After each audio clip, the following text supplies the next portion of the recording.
Hola a todos, mi nombre es Henry, bienvenidos a esta serie implementando Domain Driven Design en C#. En este episodio número 5 continuamos en nuestro contexto de administración, esta vez creando la capa de infraestructura, en la cual empezaremos a combinar los conceptos de agregados, repositorios, mensajes, notificaciones. En este episodio he hecho cambios otra vez al núcleo compartido. Tenemos ahora la versión 2.03 alfa y los cambios son muy sencillos. Primeramente agregué una interfase para enviar correos. La otra que he hecho es agregar una interfase donde incluyamos simplemente comandos como agregar, actualizar, eliminar y salvar datos a nuestra base de datos. Esto siguiendo los principios de CQRS. Por eso miran que tenemos uno para comandos y otro para lectura, como pueden ver en pantalla. Ahora vamos a hablar acerca de la nueva librería que he creado llamada infraestructura. Esta librería contiene diferentes folders que voy a cubrir uno por uno. Vamos a enfocarnos primeramente en el folder o carpeta, como puedan llamarle, de datos y luego el de configuraciones. En el de datos vamos a hablar acerca del AppDbContext y qué significa estas configuraciones que tenemos acá para cada una de las entidades. Primeramente, antes de hablar lo que es el código, miremos la dependencia que tenemos para esta librería. Como pueden observar en la pantalla, tengo aquí todas las referencias. Quizás algunas de ellas no estoy utilizando en el momento, pero pretendo utilizar algunas de ellas o todas quizás al finalizar esta librería. Hablemos entonces acerca del primer código, que es acerca del AppDbContext. Me voy a enfocar no en qué significa esto, porque quizás ustedes ya saben cómo se hace, cómo se trabaja con EF Core y cómo trabajar con el dbContext. Voy a tratar de brevemente explicar algunos componentes, pero me voy a enfocar en lo que es el Domain Driven Design, que es lo que estamos agregando al tema de Domain Driven Design. Entonces, empecemos hablando, ¿no?, de que primeramente estamos tratando de separar una capa donde va a ir la lógica de la infraestructura. Infraestructura tiene que ver con bases de datos, puede ser correos electrónicos, cualquier cosa que yo utilice alguna infraestructura que quiero separar de la lógica de negocios del core domain. Entonces, en este caso, la compañía puede que hemos decidido utilizar EF Core para comunicarnos con la base de datos. Ahora, usted puede utilizar cualquier otra cosa que no sea EF Core, Entity Framework. En este caso, como estamos utilizando Entity Framework, estamos utilizando una implementación para el dbContext. La referencia que tengo para este son las siguientes. Como pueden ver, tengo todas las entidades que vienen de parte de la capa del dominio. Ustedes pueden ver admin, core y luego qué tipo de agregado ese es. Recordemos que nada más el agregado puede tener un repositorio. Si usted tiene un repositorio que va a cada una de las entidades, es una forma de decir que no ha creado correctamente su código. Si agregamos el mediator es para poder utilizar notificaciones cuando queramos salvar la información. Luego de las referencias, vemos cómo aquí de la línea 23 a la 29 estamos inyectando lo que es las opciones, las configuraciones para nuestro dbContext, o sea, puede ir las conexiones a la base de datos. Y estamos diciendo que vamos a utilizar un mediador, el cual no sabemos cuál es, pero vamos a inyectarlo y ese trabajo no pertenece a la infraestructura. Aquí simplemente estamos dándole una cabida a que podamos extender esta clase. Y luego un publicador de mensajes. Este publicador de mensajes está en el núcleo compartido. Se encarga de mandar notificaciones de un contexto a otro. Por ejemplo, del contexto de administración al contexto de recepción. Entonces eso es lo que el constructor hace. Vamos a seguir y vamos a ver lo que es qué tipo de entidades tenemos. Como ustedes ya saben, el propósito de este archivo de dbContext es poder decir cuáles son las tablas que tendremos en esa base de datos. Así que estamos convirtiendo cada una de estas entidades en una tabla. Le estamos dando el nombre de cómo queremos. Ahora utilizamos aquí el dbset. Algo que para un futuro quiero decir es que si estamos pensando en dividir lo que es el CQRS, uno para escritura y otro para lectura, quizás utilicemos otro tipo de propiedad que no exponga ambos este dbset expone algo, ambos para escribir y para leer. Entonces por los momentos vamos a dejarlo así, pero mantengamos eso en mente. Esas son los tipos de identidades que son las que hasta ahora hemos creado de la línea 31 a la 38. Luego podemos observar que tenemos un override cuando estamos creando este modelo. Y para hacer eso, lo que significa es que para poder crear tablas y darle las propiedades a cada uno de los campos, utilizamos este Model Builder. El Model Builder nos ayuda a hacer eso. Ahora, típicamente algunas personas están acostumbradas a crear un archivo, por ejemplo, de tienda, y en esa tienda usted le puede dar atributos que diga cuál es el key, cuál es el index, y algunos atributos de la propiedad como el máximo o el mínimo. Pero aquí estamos tratando de utilizar el API para que podamos tener el código limpio. Los agregados, es decir, de tienda, por ejemplo, la entidad de tienda no tiene ninguna lógica de estas bases de datos. Entonces, ¿por qué agregar esa información allá? Por eso la entidad de tienda no tiene ninguna de esa información, y simplemente es acá donde le vamos a decir, bueno, ese tipo de entidad se va a llamar así en la tabla, en este caso tiendas, o tendrá una propiedad que no queremos que se autogenere porque es un GUID, y etcétera, etcétera. Muchas propiedades para cada tabla. De esta forma, en esta capa estamos segregando esa lógica que pertenece a la base de datos y no está en la lógica del dominio. La línea 46 y 49 significa de que yo podría en estas líneas definir cada una de las tablas y propiedades de estas tablas para cada una de las entidades, lo cual me parece que podría ir quizás en contra del solid principle de la segregación, y he decidido entonces crear otra forma donde yo cree un archivo por cada una de estas tablas y así defina en cada tabla la información relacionada con esa tabla. Entonces he creado ese folder de configuración que le había mostrado anteriormente. Lo voy a señalar en pantalla.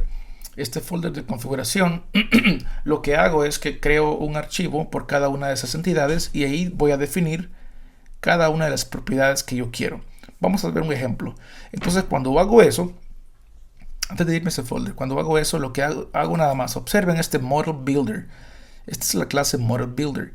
Y al hacerle aquí aplicar configuraciones, estoy diciendo que voy a buscar en la asamblea, en la assembly, diferentes posibles configuraciones. Entonces eso es lo que significa. Yo he segregado esa lógica en estos archivos que voy a mostrarle y los conecto acá de esta forma, diciendo que en esta asamblea existen esas configuraciones.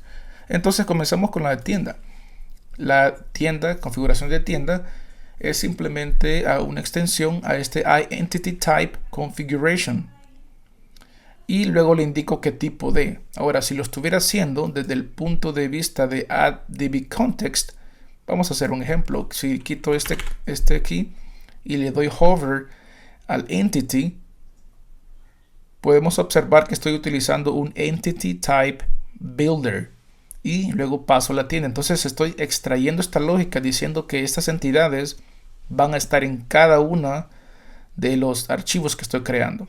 Ahora no me interesa hacerlo así, sino que me voy a regresar de nuevo a cada archivo.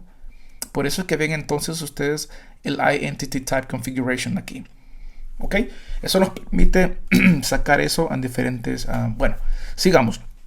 De esta forma estoy interesado en explícitamente, decir cuál es el nombre de cada una de ellas, de las tablas, sin tener que dejar que el sistema lo haga por mí, el compilador lo haga por mí, y a no tener problemas, especialmente si trabajamos con otros lenguajes como español. Le estamos diciendo explícitamente cuál es la key, y así podríamos tener cada uno de ellos. Le digo no quiero que se regeneren ID, y luego menciono cuáles son requeridos. En este caso la mayoría son requeridos excepto el teléfono, que no es requerido. Observen este importante aquí, que cuando tengo un objeto como este, que es un objeto de valor, digo ons1 y siguiendo esta sintaxis puedo decir que cada una de ellas, cada una de las propiedades dentro de ese objeto se convertiría en una propiedad específica. ¿Me entienden? O sea que la base de datos no puede grabar una dirección y decir que es un pues es una propiedad. No, sino que tengo que dividir ese objeto de valor y darle una propiedad por cada uno de esos campos, ¿no? Línea 1, línea 2. Entonces la base de datos va a tener campos que diga ID, nombre, línea 1, línea 2, en vez de nombre, dirección. ¿Me entienden? Muy bien. Y esa misma lógica es la que va a seguir por cada de las diferentes entidades que van a ocupar una tabla. Tipo de servicios, empleados, clientes y la historia de servicios. Bueno, vamos a seguir siempre aquí adentro de la clase de AppDB-Context. Vamos a enfocarnos en la línea 54 para cuando salvamos cambios. Hay algo bien específico en cuanto a este código y cómo se relaciona lo que ya sabemos de EF Core en cuanto ahora al tema nuevo de Domain Driven Design. Y vamos a poner atención y voy a enfatizar en esas áreas. Cuando estamos salvando, estamos diciendo que este es un override, es decir, vamos a añadirle funcionalidad específica. Primeramente, salvamos el cambio. Es importante recalcar esto porque primeramente estamos queriendo decir una vez que continuamos de la línea 57, bueno, la puse a 58 por efecto de poner todo en la misma, más el código más entendible, pero en esa línea del resultado 57, queremos asegurarnos que cuando pasemos a la siguiente línea ya se ha ejecutado eso. No es una teoría de que puede que funcione, que no. En la línea 60, es decir, ya sabemos que tenemos un resultado. Cuando entonces empecemos a hablar del tema de los eventos.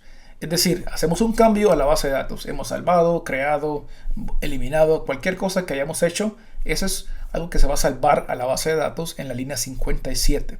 Entonces, después de que ya se ha salvado eso en la base de datos, la línea 60 introduce los eventos. ¿Cómo hacemos esto? Bueno, recordemos que lo que va a pasar acá es que cuando sucedan cambios en la base de datos, nuestro mediator, el cual ha sido inyectado en la construcción, se va a encargar de mandar las notificaciones a donde tenga que irse, ¿verdad? Miren el video del mediator pattern que tengo en la otra serie de Domain Driven Design. Entonces, si no tenemos una implementación, línea 61, si no tenemos ninguna implementación, entonces no continuemos y simplemente ya hemos salvado la base de datos. Pero si nuestro cliente consumidor de este programa tiene un mediador inyectado, entonces vamos a seguir la lógica. Vamos a decir, quiero encontrar si hay entidades que tengan eventos. Recordemos que la entidad base de cada entidad contiene una lista de eventos. Entonces, es lo que podemos observar en la línea 64, donde estamos yéndonos por cada una de esas entidades y asegurándonos que tenemos eventos, donde no es nulo y existen eventos, línea 65.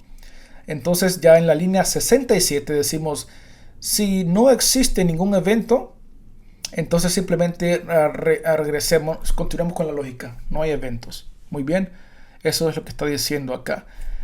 ¿Qué va a suceder entonces cuando pasamos a la línea 70? Porque aquí nada más hemos buscado eventos y ahora en la línea 70 estamos diciendo, bueno, si continuamos, si hemos sobrevivido al código línea 67, ahora vamos a ir en cada uno de esos eventos, cada una de esas entidades que tengan eventos, y vamos a decir que vamos a publicar usando el mediador que estamos inyectando. Vamos a publicar un evento. ¿Cuál evento? Bueno, esa lógica no pertenece a este lugar, a esta capa. Esa lógica pertenece a la capa del dominio, lo cual me parece fantástico porque estamos separando tipos de lógicas. La lógica del dominio ya viene una vez que utilizamos la base de datos acá para salvar un registro. Simplemente decimos si existe algo que fue agregado en la parte del dominio, vamos a, en esta parte de aquí, publicarlo. De esa forma, el dominio no conoce nada de la implementación, qué se va a hacer cuando se salve, qué base de datos, qué mediador. ¿Me comprenden? Entonces aquí estamos publicando los eventos del dominio. Son eventos del dominio, por eso utilizamos el mediator dentro del mismo contexto de administración. Puede que queramos actualizar una pantalla porque hemos borrado algo o modificar la forma que esta pantalla se mira. Pero bien, hagamos esto para continuar al siguiente, que es línea 82. no solamente puede que hayan eventos del dominio dentro del mismo contexto, sino que también eventos de integración, que es lo que la línea 85 dice. Muéstrame esos que son eventos de integración. ¿Cómo sabemos esto? Recuerden que hemos agregado en el episodio anterior, creo, en la parte del núcleo hemos creado una propiedad a la entidad, al evento base que se llama publicar mensaje. Entonces, cuando estamos creando un evento y lo agregamos a este agregado en la línea, en la capa del dominio, le dijimos que si era necesario publicar este mensaje a otros contextos. Es lo que quiere decir publicar mensaje. Muy bien. Entonces, si existen algunos eventos de integración, vamos a hacer un loop. Vamos a ir por cada uno de ellos y vamos a publicar. Entonces, en los eventos del dominio utilizamos el mediator, un mediador. Y aquí estamos utilizando lo que es una implementación de la interfase publicador de mensajes. También utilizamos el constructor para añadir la implementación de este. Aquí simplemente decimos cualquiera que sea que me indique el cliente consumidor, vamos a utilizar ese para publicar este tipo de eventos. Y como son, no esperan, son asíncronos, entonces podemos mandar a cada uno de ellos sin esperar. Muy efectivo este concepto. Así que ustedes están aquí utilizando esa lógica. No están diciendo qué tipo de tecnología, ¿verdad?, va a ser utilizada. Ustedes pueden cambiar su mente en un futuro si cambian de una tecnología a otra. Aquí simplemente hacen la lógica de direccionar, ¿verdad?, como un tráfico a dónde van a ir los eventos. Si van al dominio, cualquier entidad, cualquier implementación para el dominio, en este caso el mediator, y para integración, cualquiera que utilicemos, ya sea RabbitMQ, Amazon o cualquier otro tipo de Service Bus Abstraction. Bueno, ahora tenemos otro archivo que se llama agregador de datos iniciales, siempre en el mismo folder que se llama datos en nuestra librería de infraestructura. Y lo que estamos tratando de hacer acá es ingresar datos iniciales a la base de datos. No es necesario que hagamos esto, pero me gusta solamente para poder comenzar a jugar con algunos datos y asegurarnos que la base de datos está funcionando correctamente cuando lleguemos a ese punto. Así que este agregador nos va a asegurar que tenemos por lo menos una tienda, un cliente, un empleado, un tipo de servicio. Y esto lo que hace aquí es que estamos agregando esta función donde si no existe ningún tipo de datos en cada una de esas entidades que mencioné, estaremos agregando una. Muy bien, ahora imaginémonos que tenemos una implementación que va a utilizar una base de datos de SQL Server. Ahora, en SQL Server existe algo que vamos a utilizar que se llama setIdentityInsert, y lo que esto nos permite hacer es que podamos pasar el valor de nuestra entidad al registro, ¿no? Es decir, estamos tratando de usar un agregado que no va a ser autoincrementado, sino que va a utilizar un GUID en el caso que estoy poniendo en el ejemplo. Entonces voy a ocupar pasar este tipo de valor de una forma explícita. Y en el código se mira de esta forma. Para eso he creado una nueva clase, siempre bajo el folder o carpeta de datos, llamada utilidad de identidad SQL. Dentro de ella comencemos hablando de lo que miramos aquí en la línea 10 a la 16, un método de configurar el Identity Insert. Es lo que miramos anteriormente en la página de Microsoft para SQL. Estamos explícitamente diciendo si quiero utilizar explícitamente el valor que iría para la ID de ese registro. Ahora, para hacerlo más dinámico, lo único que he hecho acá es utilizar un boolean que diga si está disponible o no, si es verdadero o no. Por eso el valor aquí sería al final. Muy bien. Este va a ser ejecutado por medio de dos tipos de métodos públicos cuando queramos habilitar o deshabilitar. Como vemos, en este caso pasamos verdadero o falso cuando lo deshabilitemos. Esto es lo que hace. Entonces, un ejemplo de esa implementación sería si queremos utilizar este método que diga guardar cambios con Identity Insert, Entonces estamos ya de esa forma diciendo vamos a utilizar el habilitar, es decir, true, ¿verdad? Porque esto es lo que en la línea 7 miramos que se convierte en true. Y de esa forma permitimos insertar ese ID que es nuestro good en realidad.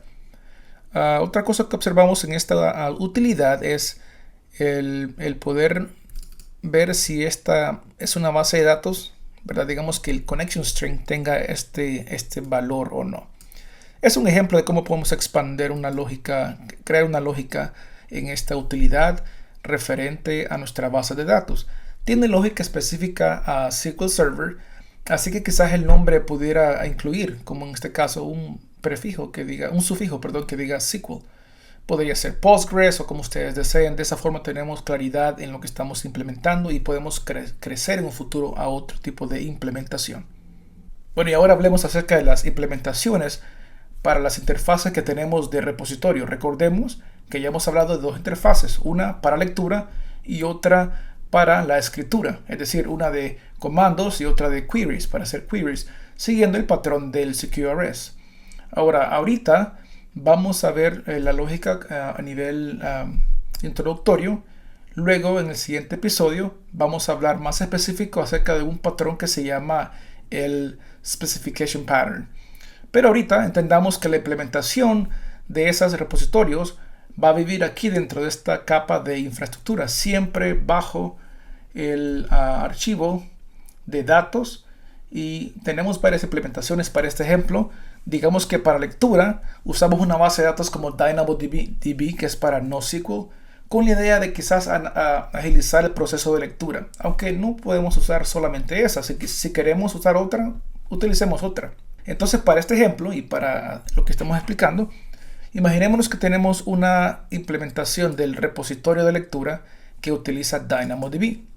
Entonces, estos son los diferentes tipos de métodos en esta interfase: buscar, listar, y no tengo nada aún dentro del contenido, así que le va a dar un error de excepción por no estar implementando eso aún. Pero la idea es esta, que tengamos aquí la definición de una implementación específica a cualquier tipo de base de datos que tengamos. Lo que nos gusta acá es que estamos segregando lo que es la lectura de la escritura. De esa forma, también podemos acá tener otra implementación del mismo. No digo que ocupamos dos, sino que para ejemplificar cómo tenemos varias implementaciones disponibles. Esta no utiliza Dynamo, utiliza, digamos, el SQL Server, como por ejemplo, y utilizamos entonces en la construcción el DB Context.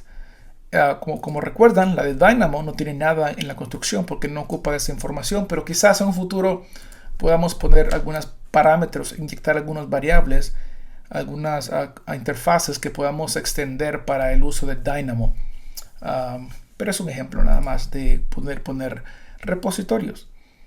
Y de igual forma, para la forma del comando, vamos a utilizar en este caso el DB Context que hemos creado, y por eso lo ven que tenemos aquí en el constructor.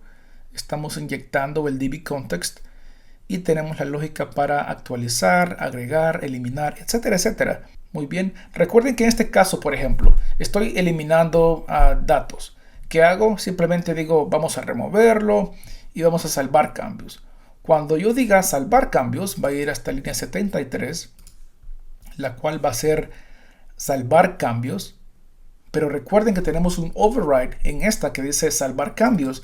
Recuerden, acabo de explicar cómo cuando hagamos salvar cambios va a buscar por todos los eventos que están en esa entidad, en ese agregado, y va a notificar al mediator o va a notificar el publicador de estos tipos de eventos del dominio e integración. Y es así como podemos poner todo en un solo lugar en cuanto a cómo ponemos los agregados y los repositorios. En este ejemplo he dado tres tipos de repositorios, dos categorías, una de lectura, una de escritura, una usando Dynamo y la otra usando Entity Framework para conectarse con, por ejemplo, SQL Server. En el siguiente episodio vamos a aprender acerca del tipo de patrones usando especificaciones. Como en este caso, vamos a volver a retocar un poquito este repositorio para entender cómo y por qué utilizamos especificaciones en este caso.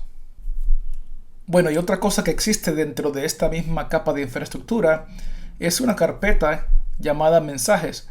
Esto es, la idea aquí es que tenemos un tipo de lógica de cómo queremos implementar el publicador de mensajes. Entonces no voy a discutir el contenido de estos archivos. Simplemente entendamos que tenemos aquí un número de archivos que se dedican a la lógica que implementa esta publicación de mensajes. En el caso de este ejemplo, como pueden observar en pantalla, estoy utilizando una implementación del iPublicador de mensajes dedicado a RabbitMQ. Entonces toda la lógica que van a ver dentro de este código es una implementación al método de publicar. Estamos pasando el tipo de evento que queremos notificar y la lógica es simplemente de todo de cómo se utiliza RabbitMQ. Ahora ustedes pueden cambiar esta lógica de adentro dependiendo, claro, de qué implementación van a utilizar. Entonces, como recuerdan, en el núcleo base definimos la interfase de este publicador. Luego en esta capa es donde vamos a definir o cambiar en un futuro si queremos emigrar a otro tipo de publicador. En este caso, como les recuerdo, estamos utilizando RabbitMQ. Entonces toda la lógica que van a encontrar en este tipo de objetos es bajo este proveedor de RabbitMQ. Como les recuerdo, este tipo de código tiene lógica que sigue el cómo se usa RabbitMQ. Creo que en el episodio 13 de la serie anterior doy un ejemplo completo de cómo utilizar este RabbitMQ. Por el momento sepan que en esta capa es donde vamos a configurar este tipo de implementación. También tendremos un archivo llamado módulo de infraestructura. Este se encuentra en la parte raíz de esta capa, o sea, no dentro de datos, sino que dentro simplemente en la parte raíz, y podemos ver las referencias aquí arriba de la línea 1 a la 8. Vamos a enfocarnos en utilizar AutoFac para poder ingresar a este tipo de inyecciones. Entonces vamos a un nivel así general, decir que este tipo de módulo de infraestructura es una extensión a este AutoFac para poder utilizar este tipo de inyecciones. Y cuando vemos aquí el constructor estamos diciendo qué tipo de ambiente, si es de desarrollo, producción, ¿verdad? Y vamos a pasar algunos tipos de assembly como parámetro opcional. Luego que tenemos eso, depende del parámetro, vamos a agregar ese tipo de assemblies de forma específica y explícita, depende de este parámetro. También vamos a agregar el tipo de assemblies que pertenecen, digamos, a esa interacción que tenemos con el dominio, con el core domain. Por eso decimos que donde se encuentra tienda va a ser también añadida a esta lista de assemblies que tenemos.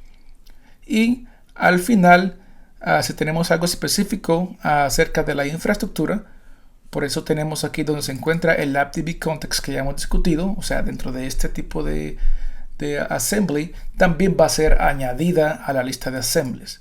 De esa forma, nuestra lista de assembly tendría de una forma inicial cierto número de assemblies por medio del constructor, claro. Vamos a cerrar esta y vamos a decir que vamos a hacer un override porque estamos haciendo una extensión a este module, recuerden, y vamos a hacer override diciendo, bueno, yo quiero trabajar con el contexto de si estamos en un ambiente específico o no, para poder testear, para poder ver algunos tipos de ambientes que tienen un tipo de inyección específica. Entonces vamos a registrar dependencias dependiendo de este tipo de ambiente. Es todo lo que dice. Entonces ese override va a buscar dependencias que pertenezcan a un ambiente de desarrollo o no. Y también una registración para cosas comunes que independientemente del ambiente van a ser inyectadas, que es lo que vemos en la línea 57. Estamos diciendo de que no importa cuál sea nuestro ambiente, yo quiero tener una implementación, una inyección al publicador de mensajes. Y también estamos viendo que estamos inyectando el agregador de datos iniciales, que como recuerdan es donde empezamos a iniciar la base de datos, el contenido de la base de datos. Y le decimos cuál es el scope, qué tipo de vida tendrá este tipo de inyección. Hemos llegado al fin del episodio número 5, donde hemos hablado acerca de algunos cambios en el núcleo compartido y también hablamos acerca del concepto de repositorios dentro de una nueva capa llamada infraestructura. La idea es de segregar la lógica que tiene que ver con bases de datos de la lógica del dominio. También hablamos de los conceptos de segregar el principio de escritura y de lectura en nuestros repositorios. En el siguiente episodio hablaremos acerca de un patrón que se llama especificación. Esto es importante para entender cómo utilizaremos el repositorio en otras capas que vienen a continuación. Hasta luego.